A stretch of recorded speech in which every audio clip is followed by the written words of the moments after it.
I stared at my phone screen, reading the message for the third time, hoping the words would somehow rearrange themselves into something that made sense. They didn't. My father's text was short, cold, and perfectly clear. Don't come home for Christmas. You're not welcome here anymore. No explanation, no context. Just rejection.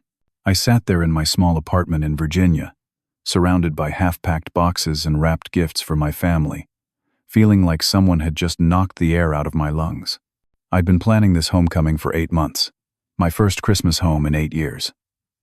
After a long pause, my thumbs moved across the screen almost on their own. I typed one word: fine. I hit send, set the phone down on my kitchen counter, and stared at the wall. I had no idea that simple reply would trigger a catastrophic chain of events that would destroy everything I thought I knew about my family. The shock didn't fade. If anything, it got worse as the minutes turned into hours and I sat there trying to make sense of what had just happened. My name is Hubert, and I'm 32 years old. I spent the last 8 years serving in the United States Army, most of that time overseas. 2 tours in Afghanistan, then 3 years stationed in Germany. I'd seen a lot in those years, experienced things that changed me in ways I was still trying to understand. But nothing prepared me for this. My family lived in a small town outside of Cleveland, Ohio. My father, Gerald, was 58, worked as a factory supervisor at a plant that made automotive parts. My mother, Sharon, was 56, a school nurse who'd spent her entire career at the same elementary school. My younger sister, Jenna, was 28, married with 2 little girls I'd only seen through video chat screens. My younger brother, Kyle, was 25, working at a car dealership and still figuring out his life. We weren't the closest family in the world, but we were family. Or so I thought. I'd maintained contact through emails, occasional phone calls when I could get decent service, video chats on holidays. The conversations were sometimes awkward, stilted by the distance and time zones. But they were there. My last call with my mother had been 3 weeks ago. She'd seemed fine, maybe a little distracted, but fine. She'd asked about my plans for coming home. I'd told her about the flight I'd booked, the gifts I'd been collecting. She'd said she was looking forward to it. Now this. I picked up my phone and called my mother. It rang 6 times before going to voicemail. I tried Jenna next. No answer. I sent a text to Kyle, keeping it simple. What's going on? Why doesn't Dad want me home? The message showed as delivered, then read. But no response came. The sense of dread that had started as a small knot in my stomach began spreading through my chest. Something was very wrong. This wasn't just a family argument or a misunderstanding. This felt deliberate, coordinated. They were all ignoring me. I called Derek, an army buddy who'd been discharged a year before me and moved back to Ohio, about 40 minutes from my hometown.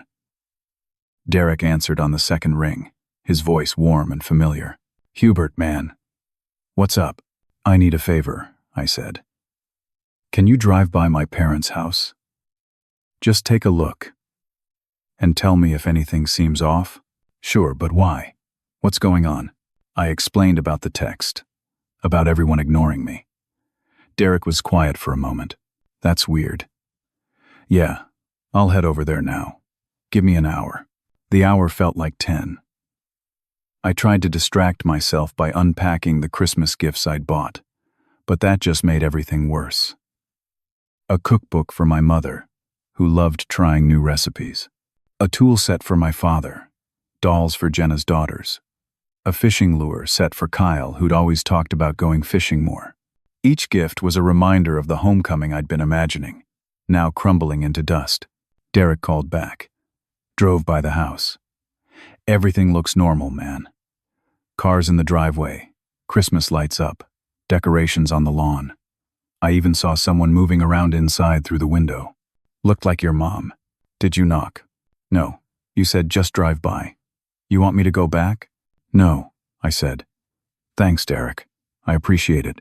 After we hung up, I made a decision. I'd respect my father's wishes. I wouldn't go home. It killed me. Felt like swallowing glass. But I wasn't going to force myself into a situation where I wasn't wanted. I'd been trained to follow orders, even ones I didn't understand, even ones that hurt. I called the airline and canceled my flight. The customer service representative asked if I wanted to reschedule. I said, no. She processed the cancellation, her voice professionally sympathetic, and I wondered if she could tell from my tone that she was canceling more than just a flight. That evening, I sat alone in my apartment. The wrapped gifts stared at me from the corner. The half-packed suitcase sat open on my bed. I'd requested leave, arranged everything, spent money I didn't really have on presents, all for nothing. I tried to piece together what could have caused this. Had I said something wrong in my last conversation with my mother? Had I forgotten someone's birthday? Had something happened that I wasn't aware of? I went through my recent emails, my text message history, looking for clues. Everything seemed normal. Mundane updates about life, weather, work. Nothing that would explain this sudden rejection. Around 11 that night, exhausted from stress and confusion, I was getting ready for bed when my phone chimed with a new email. The address was one I didn't recognize. A string of random letters and numbers at a free email service. The subject line read, "You need to know the truth about your family." My hand hesitated over the phone. This could be spam, could be a scam. But something made me open it anyway. There was no message in the body of the email. Just a photograph attached. I downloaded it, and the image filled my screen. It showed my father standing outside a brick building, shaking hands with a well-dressed man in a dark suit. The man was holding a briefcase. Behind them, partially visible, was a sign, Morrison and Associates, Attorneys at Law. The timestamp on the photo showed it had been taken 3 weeks ago, on a Tuesday afternoon. No explanation, no context. Just that single image. I stared at it, zooming in to make sure it was really my father. It was. I recognized his gray jacket, the one my mother had bought him 2 Christmases ago. I recognized his posture, the slight stoop in his shoulders he'd developed from years of factory work. Why was my father meeting with a lawyer? And why had someone sent this to me anonymously? The confusion I'd been feeling transformed into something sharper, more focused. Suspicion. My father was up to something, and someone wanted me to know about it. I barely slept that night. Every time I closed my eyes, I saw that photograph. My father and the lawyer, shaking hands like they were sealing some kind of deal. What deal? What was happening? By 6 in the morning, I gave up on sleep. I made coffee and opened my laptop. If my family was going to shut me out, I'd find out why on my own. First, I created a fake social media account. Just a generic profile with a stock photo and a common name. Then, I tried to look at my family's profiles. That's when I discovered something that made my blood run cold. They'd all blocked me. My mother, my father, Jenna, Kyle. Every single one of them had blocked me on every platform. But my fake account could see their pages just fine. My mother's Facebook page was public. Her recent posts were strange, cryptic. 3 days ago, she'd shared one of those generic inspirational quotes about family betrayal. Sometimes the people who hurt you most are the ones you trusted completely. 2 days ago, another post. Protecting what's ours, no matter what it takes. Jenna's Instagram was even more revealing. She'd posted a photo of our childhood home 2 days ago, the same day my father sent that text. The caption read, "Securing our legacy. Family first. Always." Kyle's page showed posts about a new truck. A big, shiny red pickup that must have cost a fortune. The post was from 6 weeks ago, showing him grinning next to the vehicle with the caption, "Big changes coming. New ride for a new chapter." Something was very wrong. The pieces weren't fitting together yet, but I could sense the shape of something ugly taking form. I decided to reach out to my Uncle Martin, my father's younger brother who lived in Florida. Martin and my father had never been particularly close, which right now seemed like an advantage. If something strange was happening, Martin might be willing to talk about it. I called him. He answered on the fourth ring, his voice cautious when he heard it was me. "Hubert, this is unexpected. Uncle Martin, I need to ask you something. Do you know why my father doesn't want me coming home for Christmas?" There was a long pause. Too long. "Martin? Hubert, I think there are some things you need to know. Things I probably should have told you before now." "What things?" Another pause. I could hear him breathing, could practically feel him wrestling with what to say. "Your grandmother passed away 4 months ago, Hubert. I'm sorry you're finding out this way." The words hit me like a physical blow. My grandmother Dorothy, the woman who'd practically raised me while my parents worked, who'd taught me to read, who'd made me cookies every Sunday, who'd written me letters every single month I was overseas. Dorothy, who'd told me I was her favorite, her special boy, even when I was 30 years old and it should have been embarrassing but somehow wasn't. "What?" My voice came out broken. "When? How?" "August. It was her cancer. I thought you knew. I thought someone would have told you. Nobody told me anything. I didn't even know she was sick. She'd been sick for about a year. I'm sorry, Hubert. I assumed your father had contacted you. I would have called myself, but I figured with you being overseas and everything, he'd handle it." My hands were shaking. 4 months. My grandmother had been dead for 4 months, and nobody had bothered to tell me. I'd missed the funeral, missed saying goodbye, missed everything. "Martin, why wouldn't they tell me?" He sighed. "There was some complication with the will. Lawyers got involved. I don't know all the details. Your father didn't share much with me, but I know there was some kind of dispute about the estate." "What kind of dispute?" "I don't know, Hubert. I'm sorry. Your father and we don't talk much. You know how it is." After I hung up with Martin, I sat there trying to process. My grandmother was dead. 4 months dead. And my family had deliberately kept it from me. The lawyer in the photograph suddenly made sense. This was about Dorothy's will. This was about money. I contacted the county clerk's office in my hometown. I explained that I was a beneficiary in an estate case and needed copies of the public records. The clerk was helpful, told me I could request the documents online and pay for expedited digital delivery. I did, entering my credit card information and selecting the fastest option available. The documents would arrive within 24 hours. While I waited, I tried one more time to reach my mother. To my surprise, she answered. "What do you want, Hubert?" Her voice was cold in a way I'd never heard before. "Mom, I just found out about Grandma. Why didn't anyone tell me? You made your choice when you left for the army. You chose that life over us. I was serving my country. That's not the same as abandoning you. You were never here when we needed you. And now you expect to just show up and take what's not yours. What are you talking about? Take what? Don't play stupid. You know exactly what I'm talking about. Your father and we're protecting this family. We're protecting what we've worked for. You left, Hubert. You don't get to come back now and pretend you care. Mom, I always cared. I called. I wrote. I tried to stay in touch. It wasn't enough. It's never been enough. You abandoned us, and now we're doing what we have to do." "Doing what?" "Mom, what's going on?" But she'd already hung up. I sat there with the phone in my hand, her words echoing in my head.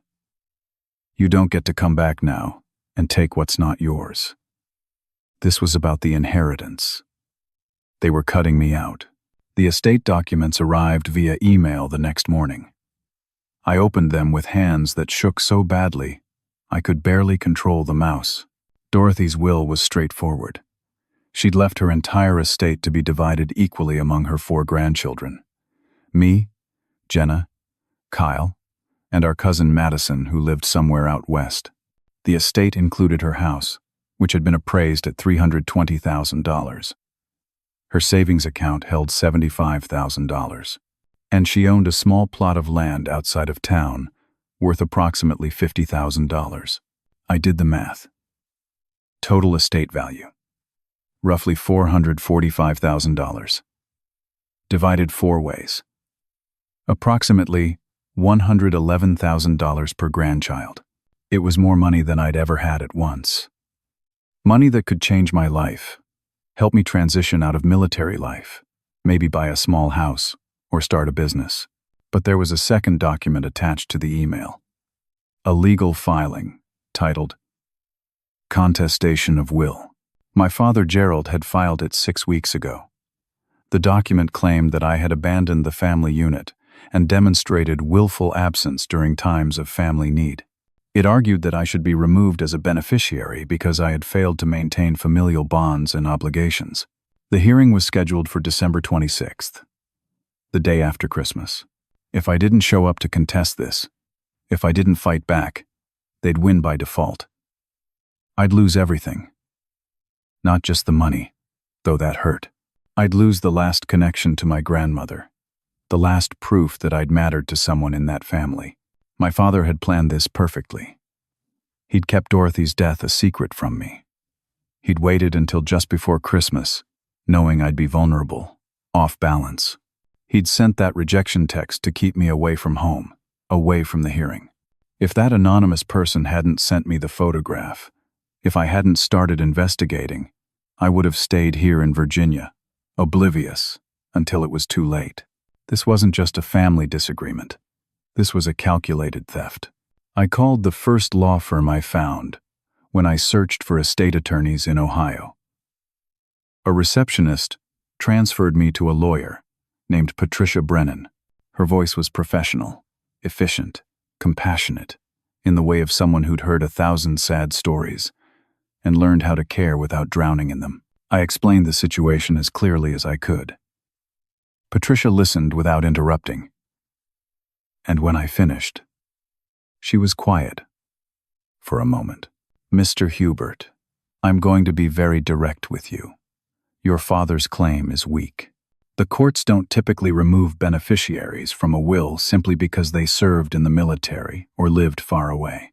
However, if you don't appear at this hearing to contest it, they'll likely rule in your father's favor by default. The burden is on you to defend your position. The hearing is in 5 days. Yes, which means we need to move quickly. Can you come to Ohio? I can be there tomorrow. Good. Bring every piece of documentation you have, proving you maintained a relationship with your grandmother. Letters, emails, photographs, anything. I spent the rest of that day gathering evidence. 8 years of emails with my grandmother.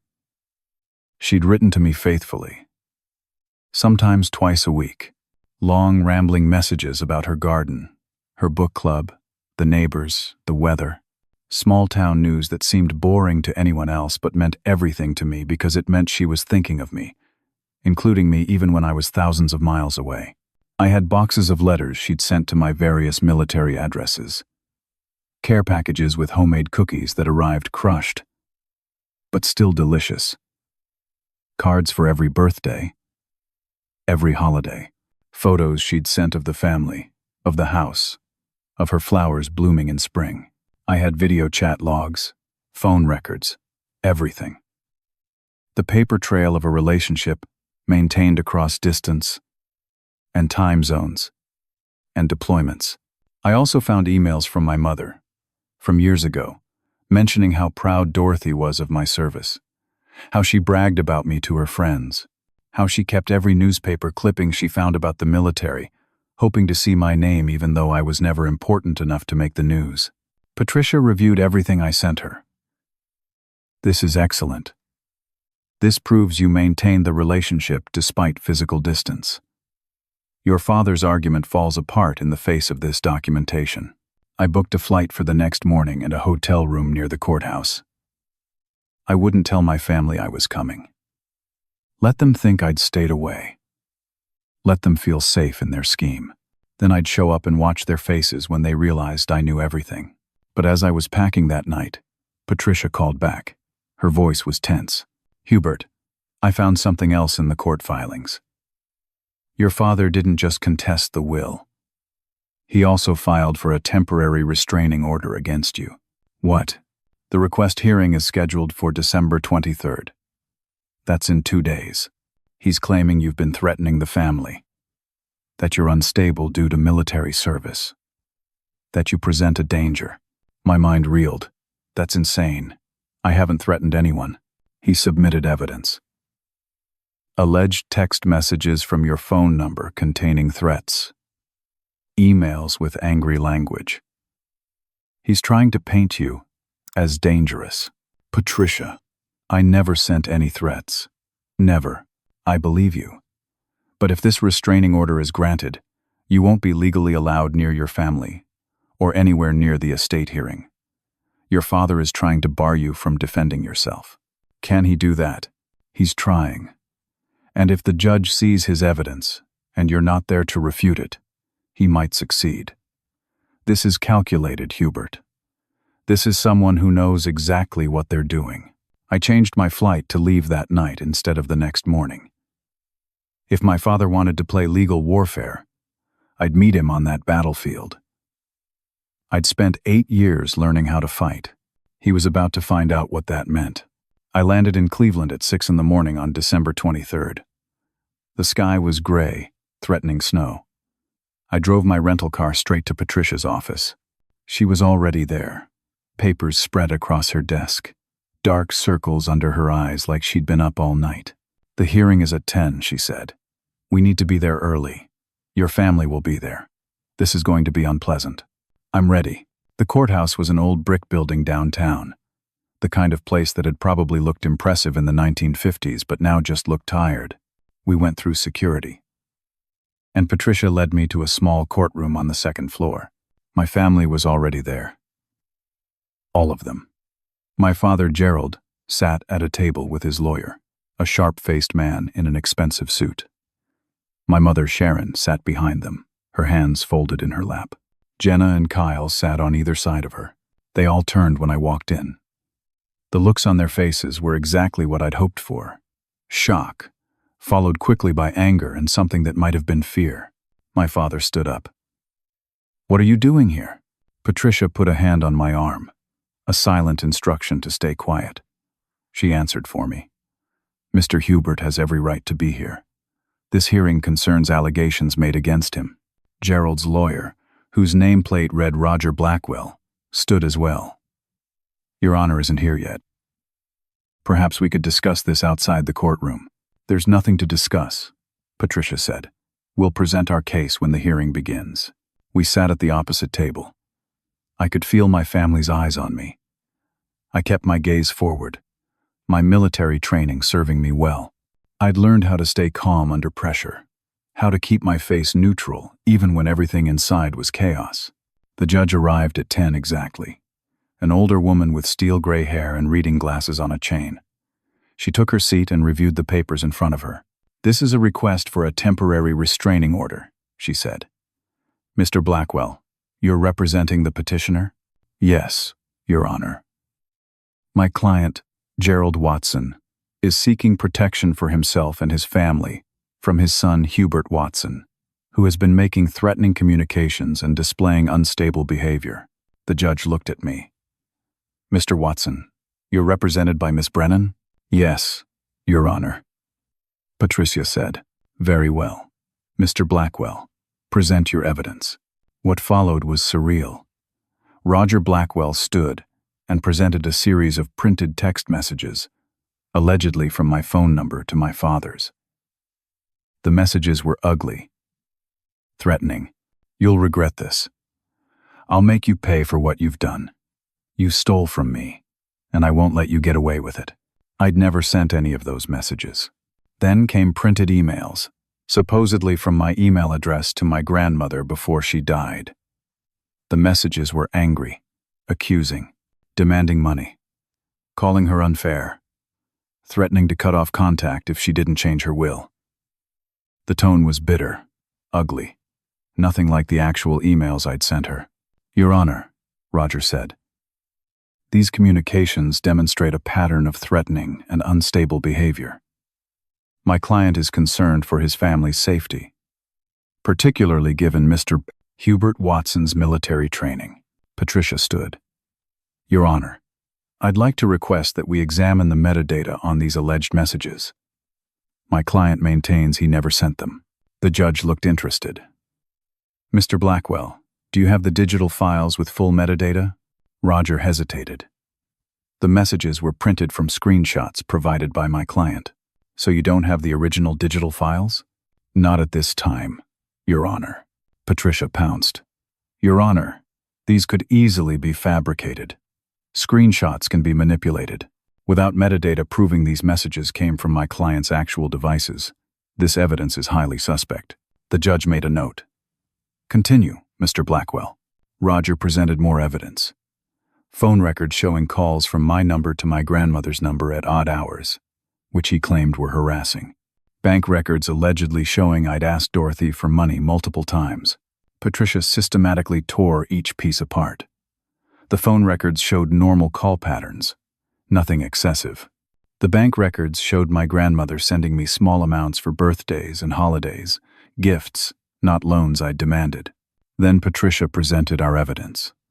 The emails I'd actually sent, showing 8 years of warm, loving correspondence. Letters Dorothy had written to me. Photos of care packages. Phone logs showing regular, appropriate contact. Your Honor, Patricia said, the evidence clearly shows that Mr. Hubert Watson maintained a close, loving relationship with his grandmother despite serving overseas. These alleged threatening messages are completely out of character, and I believe, fabricated. The judge looked at Roger Blackwell. Mr. Blackwell, I'm troubled by the lack of proper documentation for your evidence. Do you have anything else to support your client's claims? Roger looked frustrated. Your Honor, we have testimony from family members regarding Mr. Watson's threatening behavior. Very well. Call your first witness. My brother Kyle took the stand. He looked nervous, wouldn't meet my eyes. Roger asked him about my behavior, about threats I'd supposedly made. Kyle stammered through answers that sounded rehearsed and unconvincing. Patricia's cross-examination was brutal. Mr. Kyle Watson, have you spoken directly with your brother in the last 6 months? Well, no, but have you received any threatening messages from him personally? No, but Dad showed me. So you have no first-hand knowledge of any threats? I guess not. One more question. I notice on your social media that you recently purchased a new truck. A very expensive truck.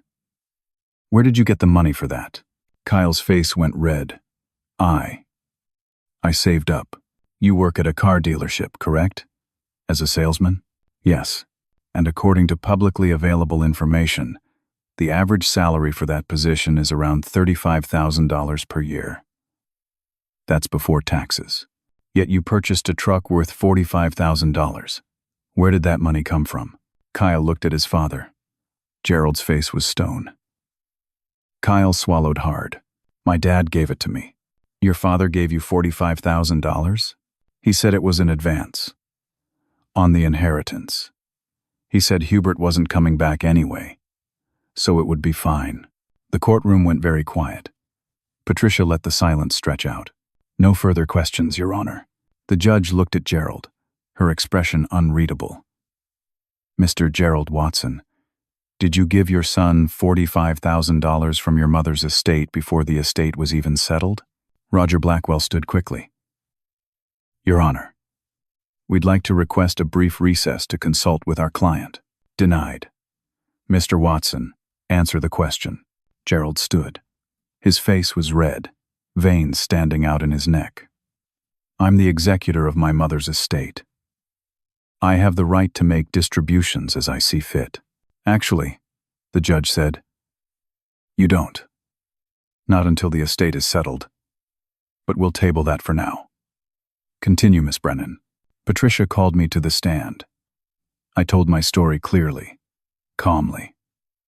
8 years of military service. The letters and emails with my grandmother. How I'd only learned of her death 3 days ago. How my family had blocked me on social media and refused to communicate. How I'd never sent any threatening messages. When I finished, the judge removed her glasses and looked at both parties. I'm denying the request for a restraining order. The evidence presented by the petitioner is insufficient and, frankly, suspect. However, I'm deeply troubled by what I've heard here today. There are larger issues at play regarding the estate. All parties will return here on December 26th for the scheduled will contestation hearing. Mr. Gerald Watson, you are not to distribute any more estate funds until this matter is resolved. Do you understand? Yes, Your Honor. Court is adjourned. As we stood to leave, Roger Blackwell approached Patricia. We'd like to discuss a possible settlement. Not interested, Patricia said. Outside the courtroom, my family clustered together.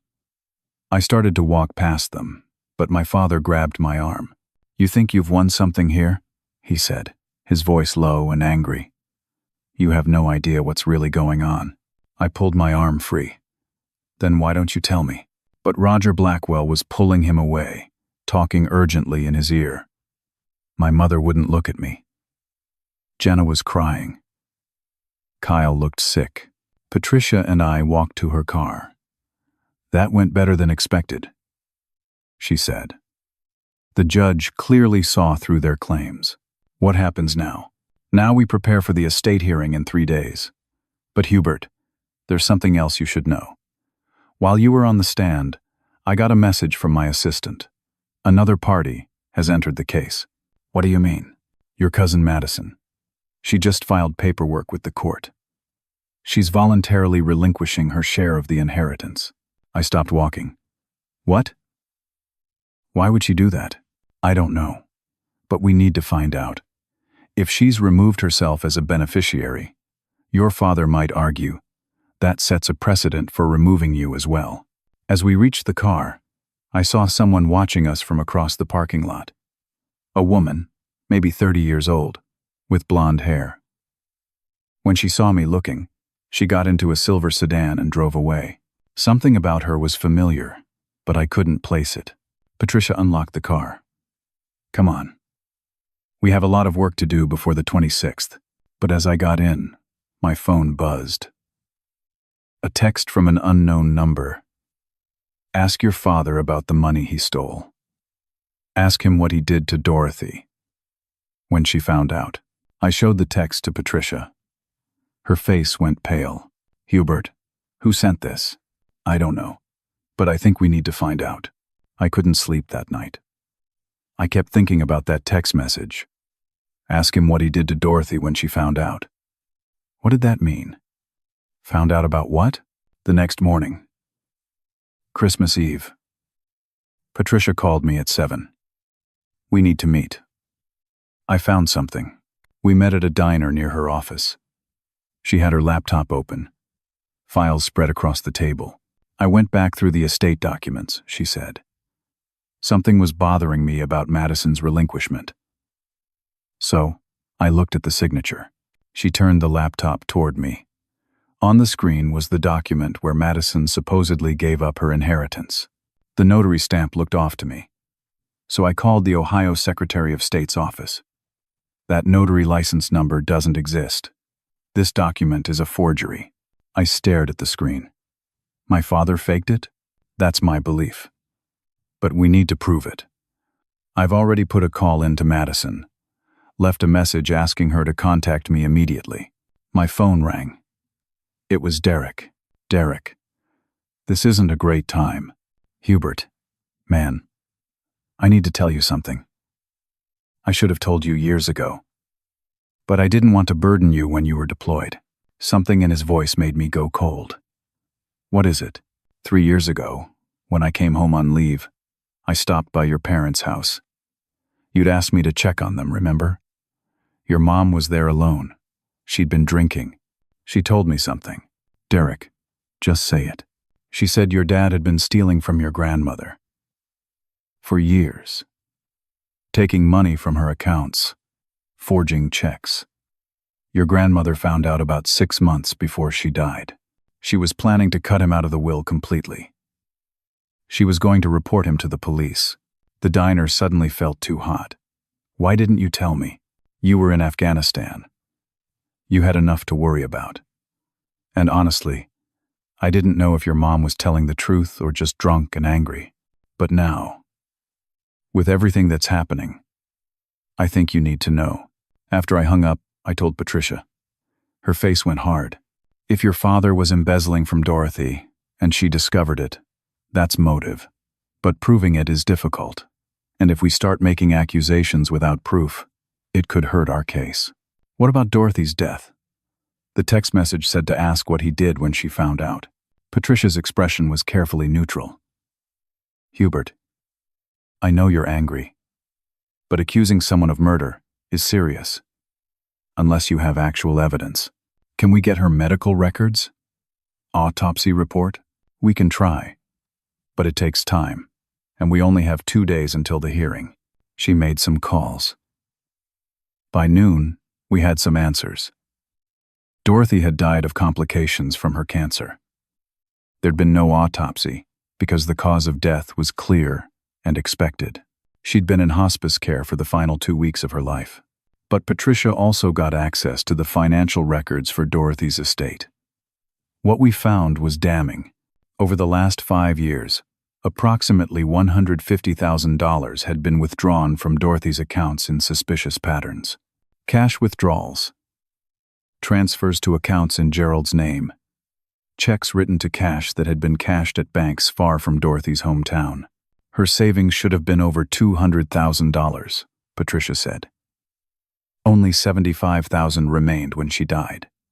Your father stole $125,000 from her. Can we prove he took it? Some of these transfers have his name on them. Others are harder to trace. But yes, I think we can show a pattern of theft. There was more. Patricia found medical bills from Dorothy's cancer treatment. According to the insurance company, most of the treatment had been covered. But Gerald had told the family there were massive medical debts. He'd used that story to justify keeping the inheritance, claiming they needed it to pay off Dorothy's bills. The bills didn't exist. He'd lied. Your father has been systematically stealing from and lying to this family for years, Patricia said. The question is, how much of this can we use in the estate hearing? Before I could answer, my phone rang. An Ohio number I didn't recognize. Mr. Hubert? This is Carolyn Fletcher. I was your grandmother's neighbor, Mrs. Fletcher. Do I know you? No, but I know you. Dorothy talked about you all the time. I'm the one who sent you that email with the photograph of your father. I'm the one who's been sending you information. Why? Because I promised Dorothy I would. Before she died, she asked me to make sure you knew what was happening. She knew Gerald was planning something. She tried to protect you, but she ran out of time. Mrs. Fletcher, can you meet with me? And my lawyer? Yes. I have things you need to see. We met her at her house, a small ranch home next door to where Dorothy had lived. Carolyn was 73, a widow, with sharp eyes and hands that shook slightly as she poured us tea. Your grandmother was my best friend for 40 years, she said. When she got sick, I was with her through all of it. I know what happened. She brought out a folder of documents, photocopies of papers Dorothy had given her for safekeeping. The most important was a handwritten letter from Dorothy, dated 8 months before her death. I read it with tears blurring my vision. In her familiar handwriting, Dorothy explained everything. How she'd discovered Gerald was stealing from her, how she'd confronted him, and he'd begged for forgiveness, promising to pay it back, how she'd agreed to give him time, but had changed her will to protect her grandchildren. She went to a different lawyer, Carolyn said. Not the family lawyer Gerald knew about. She created a new will specifically cutting Gerald out. She wanted to make sure you kids were taken care of. Patricia leaned forward. Do you know where this new will is? Dorothy told me the lawyer's name. Thomas Garrett. His office is in Akron. Patricia called him immediately. Thomas Garrett confirmed everything. Dorothy had come to him, created a new will. In this version, the 4 grandchildren each received equal shares. Gerald was explicitly excluded from inheriting anything and was barred from serving as executor. A neutral third-party estate manager was named instead. "Why didn't you come forward when Dorothy died?" Patricia asked him. "I never heard about her death. Gerald handled all the estate paperwork and never contacted me. I had the will in my files, but no reason to submit it to probate. I assumed the family was using a different attorney." Patricia requested a copy of the real will. Thomas sent it within the hour. "This changes everything," Patricia said. "Your father not only stole from Dorothy, he submitted the wrong will to probate. He knew about the new will and deliberately hid it. That's fraud. Can we use this in the hearing?" "Absolutely. But Hubert, this is bigger than the estate now. Your father committed multiple crimes. Embezzlement, fraud, forgery. If we present this evidence, he could face criminal charges. I thought about my family. My mother, who'd been manipulated for years. Jenna and Kyle, who'd believed their father's lies. If I went forward with this, I'd be destroying what was left of my family. But they'd already tried to destroy me. They'd cut me out, lied about me, tried to steal from me. We present everything, I said. Let the truth come out. That night, Christmas Eve night, I tried to sleep, but couldn't. Tomorrow was Christmas Day.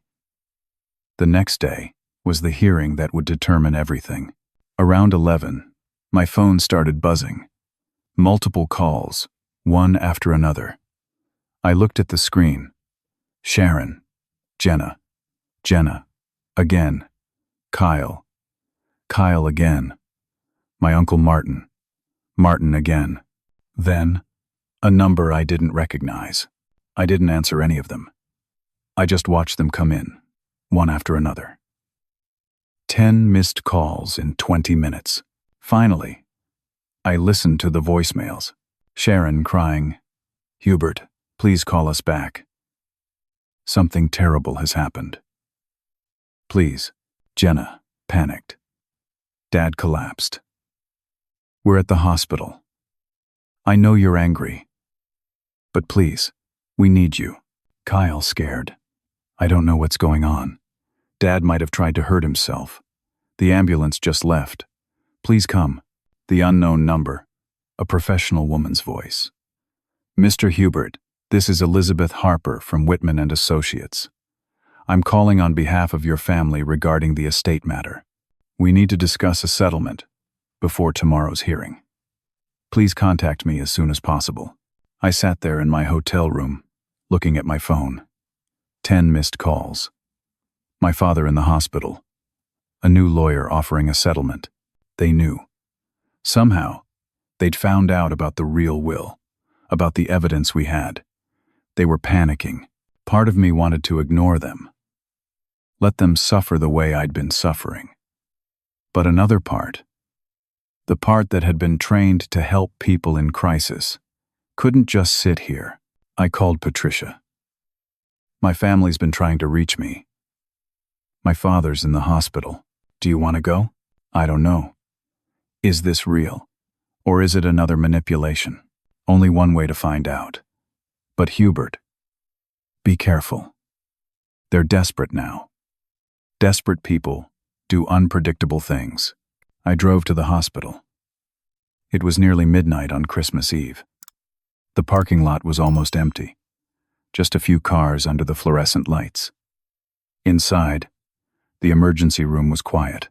A tired-looking nurse directed me to a waiting area on the 3rd floor. My family was there. Sharon, Jenna, Kyle. They looked up when I walked in, and the expressions on their faces were complex. Relief, fear, shame, anger, all mixed together. "How is he?" I asked. Sharon stood. "He had a severe panic attack. They thought it might be a heart attack at first, but it wasn't. They've sedated him. He's sleeping now. We stood there in awkward silence. Finally, Jenna spoke. We know about the real will. The lawyer called us tonight. Told us you had evidence of everything Dad did. And we need to talk. We moved to a small consultation room, just the four of us. Sharon looked like she'd aged 10 years in the last few days. Jenna's eyes were red from crying. Kyle couldn't sit still, kept pacing. Sharon spoke first. Your father told us everything last night. About the money he took from Dorothy. About changing the will. All of it. So you knew, I said. You knew he was stealing. No. Sharon's voice was firm. We didn't know. He told us there were medical bills. He told us he was managing Dorothy's money to make sure there was enough for treatment. We believed him. You believed him when he told you I was threatening the family too? She looked away. We wanted to believe him. You'd been gone so long. You felt like a stranger. And Gerald, he's my husband. I trusted him. Jenna leaned forward. Hubert, he showed us emails. Messages that looked like they came from you. We thought you'd changed overseas, that you'd become someone different, someone angry. I never sent those messages. We know that now. The lawyer explained how he could have faked them. We feel like idiots. Kyle stopped pacing. I'm sorry about the truck. I'll sell it. I'll pay back every cent. I looked at my younger brother. He'd always been the baby of the family, the one who tried to keep everyone happy. This must be killing him. Why did you all turn on me so quickly? I asked. Why was it so easy for you to believe I was the bad guy? Sharon's face crumpled. Because you left. You chose the army over us, and it hurt. Every birthday you missed, every Christmas, every important moment. We understood why, intellectually, but emotionally, we felt abandoned. So when Gerald told us you were trying to take everything, it fit the narrative we'd already created, that you cared more about yourself than about us. I was serving my country, I know, and we should have been proud. We should have supported you. But instead, we let our hurt turn into anger, and Gerald used that against all of us. Jenna reached across the table. Can you forgive us? Before I could answer, there was a knock on the door. Elizabeth Harper, the lawyer who'd called, stepped in. She was maybe 50, with gray-streaked hair and a no-nonsense expression. I'm sorry to interrupt, but we need to discuss the hearing tomorrow. Patricia arrived a few minutes later. The two lawyers faced each other across the small table. Elizabeth spoke first. My clients are prepared to accept the terms of the updated will. Equal distribution to the 4 grandchildren. Gerald will resign as executor. In exchange, your client agrees not to pursue criminal charges against Gerald. Patricia looked at me. It's your decision. I thought about everything. 8 years of letters from my grandmother. 8 years of service to my country. The lies, the manipulation, the theft. My father in a hospital bed, sedated because the truth had finally caught up with him. No, I said. Everyone stared at me. No settlement. We go to the hearing. Everything gets presented in court. The judge decides. Elizabeth tried to negotiate. Mr. Hubert, if this goes to court, it becomes public record. Your family's private matters will be exposed. Your father could face jail time. Is that really what you want? What I want is the truth. For 8 years, I served my country. I did my duty, even when it meant missing everything important. And my family repaid me with lies and theft. So yes, we're going to court. The truth deserves to be heard. Sharon started crying again. Jenna put her arm around our mother. Kyle looked at me with something like respect. There's one more thing, I said. I want to see my father. A nurse led me to Gerald's room. He was awake, sitting up in bed, looking older and smaller than I remembered. When he saw me, Something in his face broke. Hubert. Dad, I'm sorry. I know that doesn't mean anything. But I am. Why did you do it? The stealing, the lies, all of it. He looked at his hands. I got into debt. Bad investments. Trying to keep up with everyone else. I borrowed from Dorothy, thinking I'd pay her back. But the debt just kept growing. When she found out how much I'd taken, she was going to turn me in. I panicked. Did you hurt her? His head snapped up. No. God. No. She died from the cancer, Hubert. I swear to you. But I won't lie. I was relieved, because it meant I had a chance to fix things before anyone else found out. By stealing from me and your other children, I was going to pay everyone back. Eventually, I just needed time. You had me investigated for threatening behavior. You tried to get a restraining order against me. That was Roger's idea. He said we needed to keep you away from the hearing. I didn't want to do it, but I was desperate. You stole from your own mother. You lied to your family. You tried to cheat your children out of their inheritance. And you think saying sorry makes any of that okay? No. I know it doesn't. But you're my son. Doesn't that count for something? I looked at this man who'd raised me, who'd taught me to ride a bike and throw a baseball, who'd been proud when I enlisted and cried when I deployed. This man, who'd become someone I didn't recognize. You taught me honor, I said. You taught me that a man's word means something. That family stands together. I believed you. I lived by those principles. And while I was overseas, trying to be the man you taught me to be, you were here becoming everything you told me not to be. I know. Tomorrow, everything comes out in court. You'll face the consequences. That's what happens when you break the law.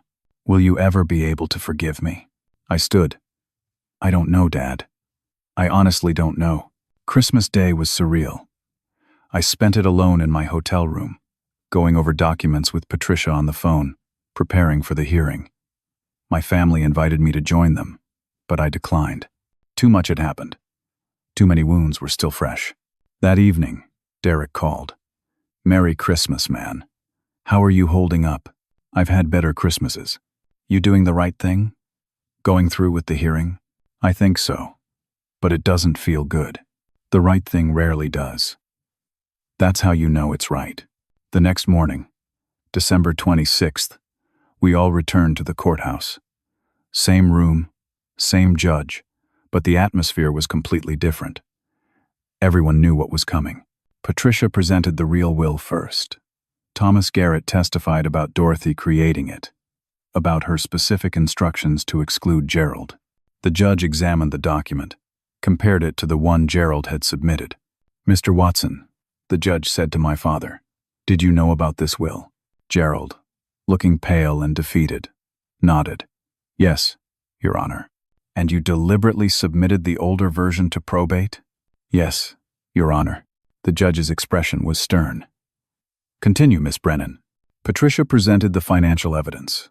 Bank records showing the stolen money, forged checks, fraudulent transfers.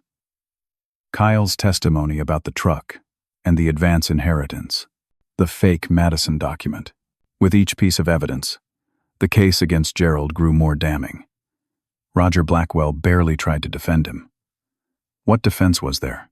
Finally, Patricia called me to the stand. I told my story, one more time. Everything from the anonymous email, to discovering my grandmother's death, to standing in this courtroom fighting for what should have been mine by right. When I finished, the courtroom was silent. The judge looked at all of us, her expression sad. I've seen a lot of family disputes in my years on the bench, she said. But this is one of the most troubling. Mr. Gerald Watson, you didn't just steal money. You stole trust. You stole time. You tried to steal your son's inheritance and his relationship with his family. She ruled quickly. The real will was valid. Hubert, Jenna, Kyle, and Madison would each receive their full shares. Gerald was removed as executor. A professional estate manager would be appointed, and the case was being referred to the district attorney for criminal investigation. Outside the courthouse, my family gathered in an awkward cluster.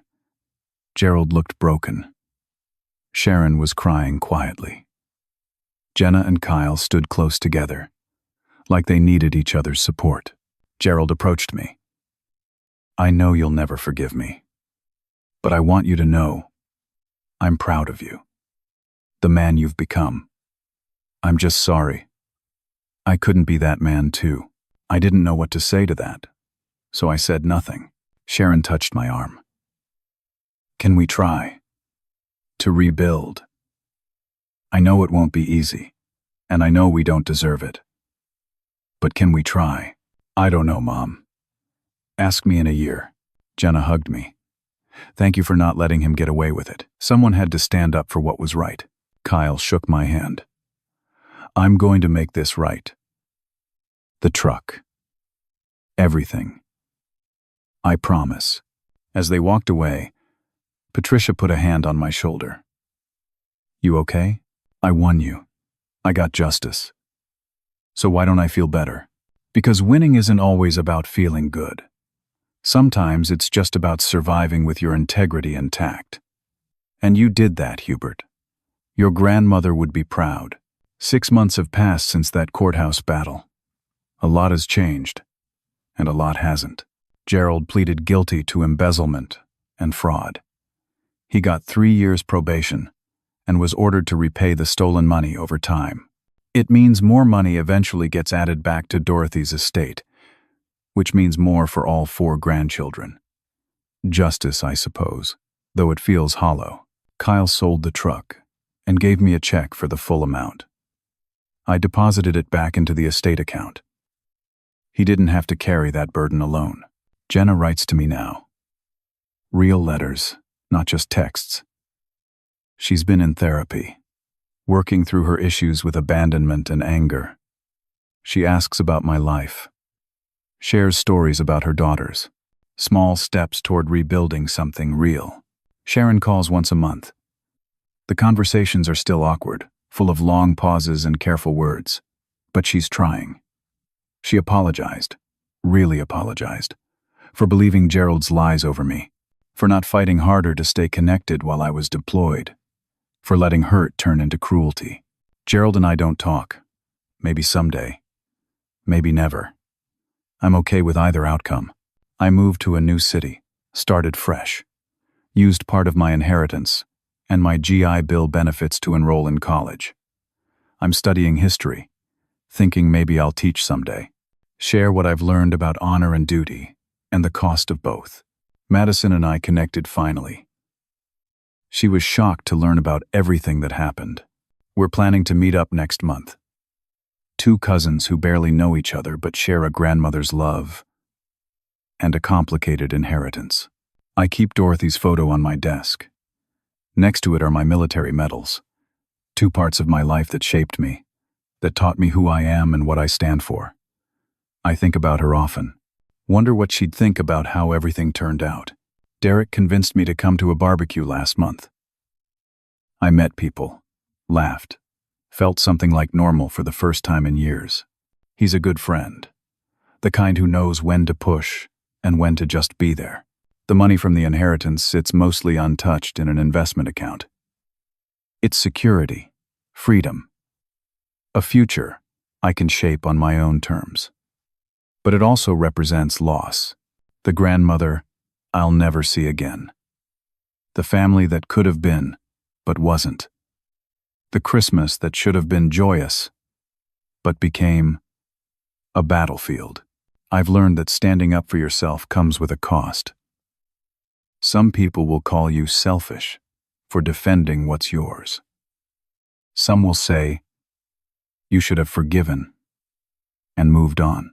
But I learned in the army that some lines can't be crossed without consequences. Some wrongs need to be made right. Even when it's painful, family isn't just blood. It's trust, respect, honesty. My biological family broke all of those. Maybe we'll rebuild them. Maybe we won't. But I'm building new connections with people who value the same things I do. Derek, some classmates from college, a neighbor who invites me over for dinner sometimes. I'm learning that home isn't a place or a group of people. It's a feeling, safety, belonging, being valued for who you are. I'm still searching for that, but I'm closer than I was 6 months ago. The truth is messy. It hurts. It tears things apart before it has any chance of putting them back together. But it's the foundation everything else has to be built on. Without truth, there's nothing solid to stand on. I think about that text message my father sent. Don't come home for Christmas. You're not welcome here anymore. In a way, he was right. I wasn't welcome there. But not because I'd done anything wrong. Because I represented something he couldn't face. His own failures. His own lies. The home I was trying to return to didn't exist. Maybe it never had. The family I remembered from childhood was already fractured by the time I enlisted. I just hadn't seen it yet. So I'm building something new. A life based on the values my grandmother actually lived, not the ones my father only talked about. Integrity, honesty, standing up for what's right even when it costs you. Some nights, I still wonder what would have happened if I'd just stayed in Virginia. If I'd accepted that rejection text and moved on. If I'd never gotten that anonymous email, or investigated or fought back, I'd have lost $111,000. Lost my connection to my grandmother's memory. Lost my own self-respect. So no, I don't regret fighting. I regret that I had to. I regret that my own family made me choose between being a doormat and being an enemy. But I made my choice. And I'd make it again. Christmas is coming again. This year, I'm spending it with Derek and his family. His parents have unofficially adopted me as a surrogate son. It won't be the same as having my own family, but it'll be honest, and warm, and full of people who want me there. That's enough. For now, that's enough. I got a letter from Jenna last week. She asked if maybe next Christmas we could try again. Just her family and me, no Gerald, no big expectations. Just a meal and some time together. I wrote back. Maybe. Let's see how the next few months go. Baby steps. That's all any of us can manage. The story I want to end on isn't about the money or the courtroom or even the betrayal.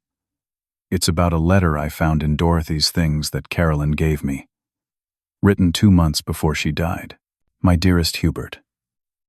It read, "If you're reading this, I'm gone. I want you to know how proud I am of the man you've become. Your service, your honor, your strength. Those came from you, not from any of us. Don't let anyone take credit for what you built yourself. And don't let anyone make you feel guilty for being who you are. Family should lift you up, not tear you down. If they can't do that, then you have my permission to walk away and build something better. I love you. I always will. Be happy. That's all I ever wanted for you. Love, Grandma." I keep that letter with me. Read it when things get hard. It reminds me that someone saw who I really was and loved me for it. That I'm not crazy for expecting honesty and respect. That I deserve better than what I got. And maybe that's the real inheritance she left me. Not the money, though that helps. But the knowledge that I'm worth fighting for.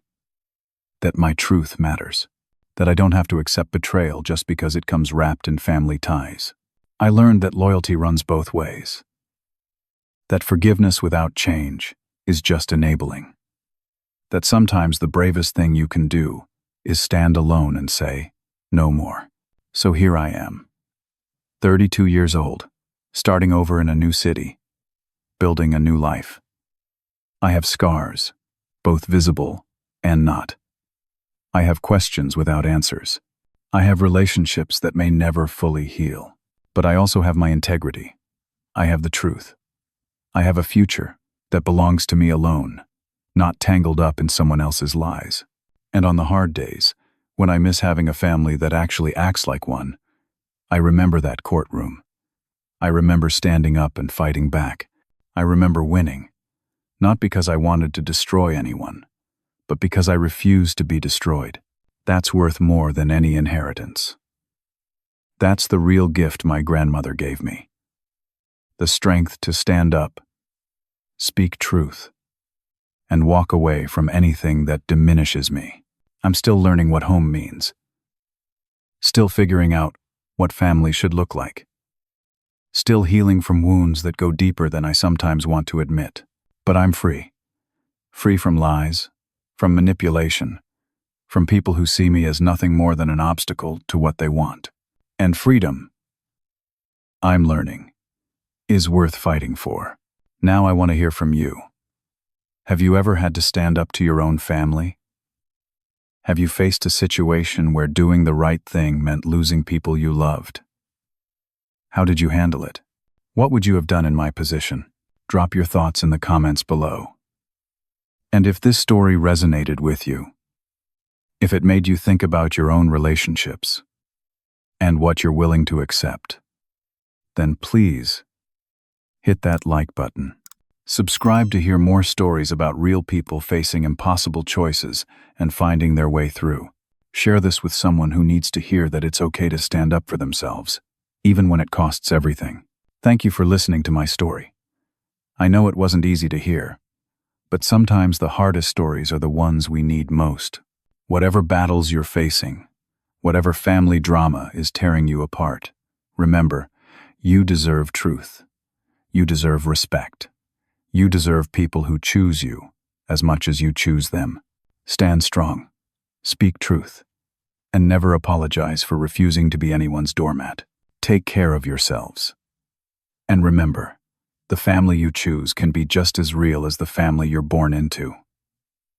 Sometimes more so.